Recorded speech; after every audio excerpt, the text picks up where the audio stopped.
Cette procédure montre les éléments internes d'une vanne de la série 5800.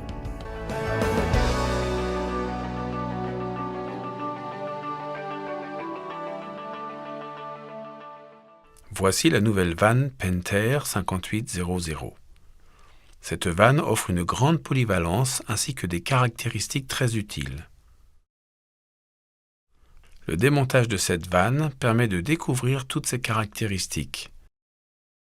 Il faut d'abord déposer le couvercle, appuyer des deux côtés pour l'enlever.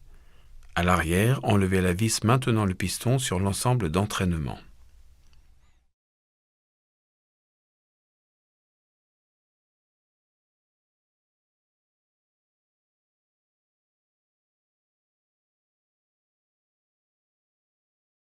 Débranchez ensuite le câble du compteur.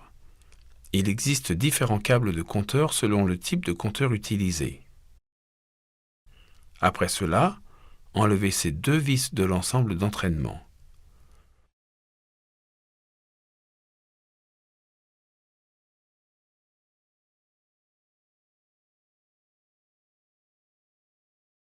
Après l'enlèvement de ces deux vis, l'entraînement est libre. Tirez vers l'avant et inclinez un peu vers l'avant pour déposer l'ensemble. Ceci donne accès aux trois vis maintenant à la plaque supérieure sur laquelle sont montés le piston et la vanne de saumure. Avec un tourne-écrou de 1/4 de pouce ou un tournevis pour écrou à fente, enlevez ces trois vis.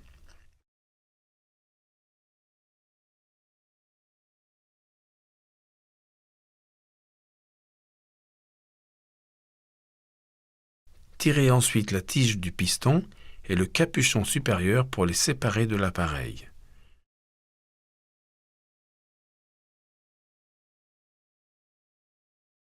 Une des caractéristiques de la vanne 5800, l'espace où la cage d'étanchéité est construite d'une seule pièce, au lieu des joints et séparateurs individuels traditionnels. Le matériau utilisé est le même que pour les joints standards, ce qui permet de l'utiliser en toute confiance. La vanne de saumure est l'élément suivant. C'est une vanne de saumure standard de la série ProFlow et son joint torique est facilement inspecté. Vérifiez que le piston se déplace librement et qu'il n'y a pas de débris. Vérifiez que le joint torique interne est présent pour assurer l'étanchéité avec le corps. L'ensemble de vidange est maintenu en place par un clip. C'est le même ensemble utilisé sur les appareils 2510 et ProFlow. Une marque en relief indique que cette vanne a une capacité de 5,7 litres. Après la dépose du drain, passez au système d'injection. Le contrôleur de débit de la conduite de saumure est installé derrière un écrou en laiton.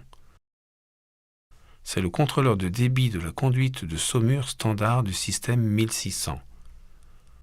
Ce contrôleur est offert en débit de 0,5 litres, 1,9 litres et 3,8 litres. L'autocollant à l'arrière du corps indique la capacité initiale de l'appareil. Vérifiez la capacité. Pour procéder au nettoyage, enlevez le clip blanc et sortir la rondelle du contrôleur. Ensuite, enlevez les deux vis pour obtenir accès à la crépine et à l'injecteur.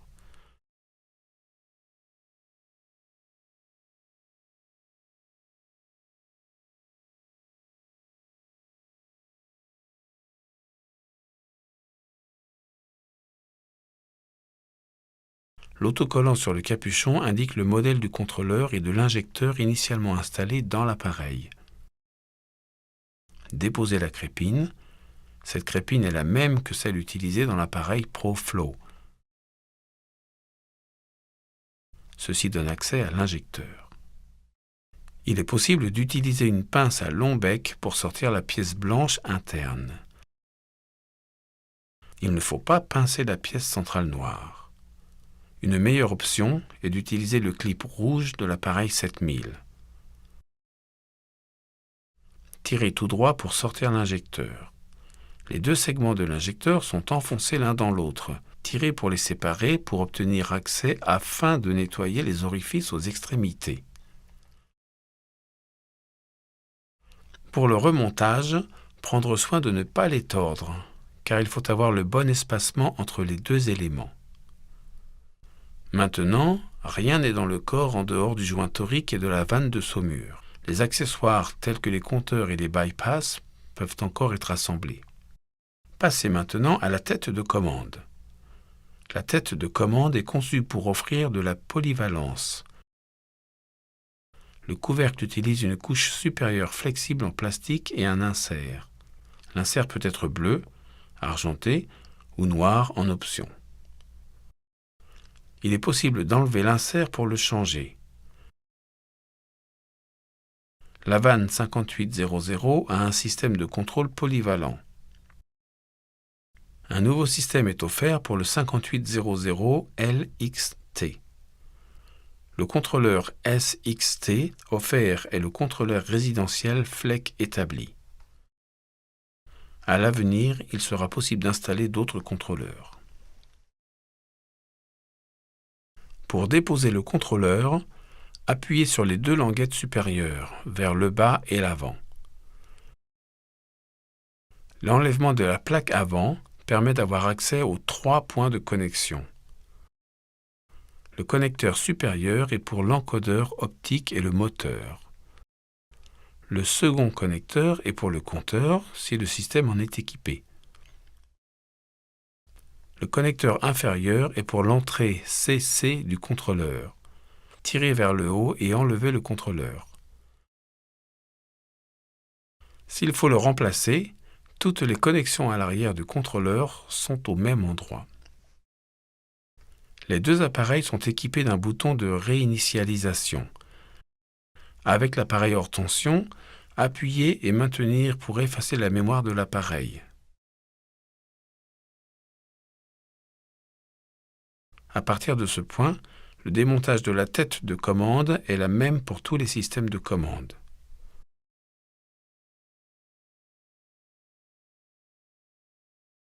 Appuyez vers l'avant et tirez vers le haut pour déposer le codeur optique, situé au centre supérieur de l'entraînement.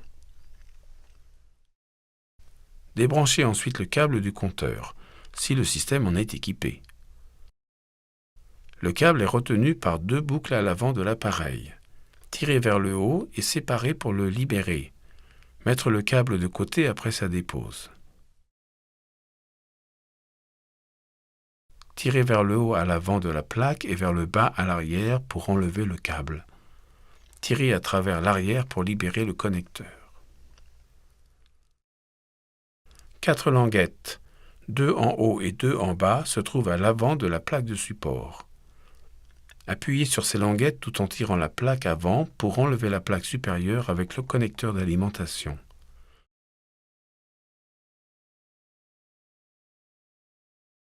Ceci donne accès au moteur et aux cams d'entraînement. La plaque supérieure est le codeur optique. Il ne doit pas y avoir de débris dans les orifices de la plaque puisqu'elle utilise ces ouvertures pour compter d'une étape à l'autre.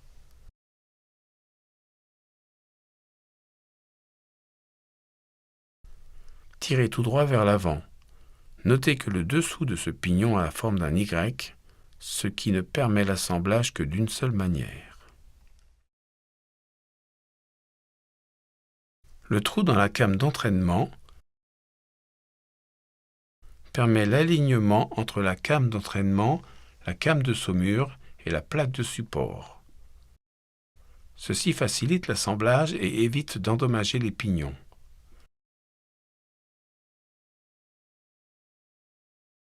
La came de saumure a aussi un trou pour aligner sur la plaque de support. Le trou est en face de la dent absente du pignon. Il est aligné avec l'entraînement. Allez à l'arrière de l'appareil pour obtenir accès au moteur et aux 4 pignons pour les déposer. Il y a 2 aiguilles en haut et une en bas. Appuyez sur ces 3 aiguilles pour enlever la plaque sur laquelle le moteur est installé.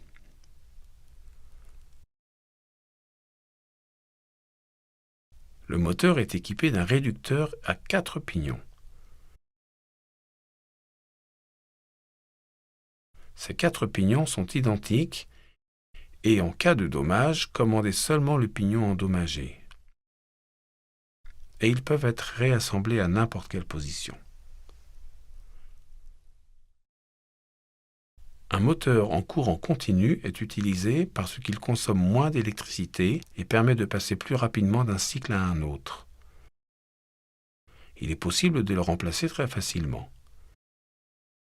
Tirez sur les 2 languettes et poussez du bas vers le haut. Ceci permet une dépose facile. Le codeur optique, le moteur en courant continu et la connexion forment un ensemble. Le démontage de l'appareil 5800 est maintenant terminé. Le remontage se fait dans l'ordre inverse. Et merci de votre attention.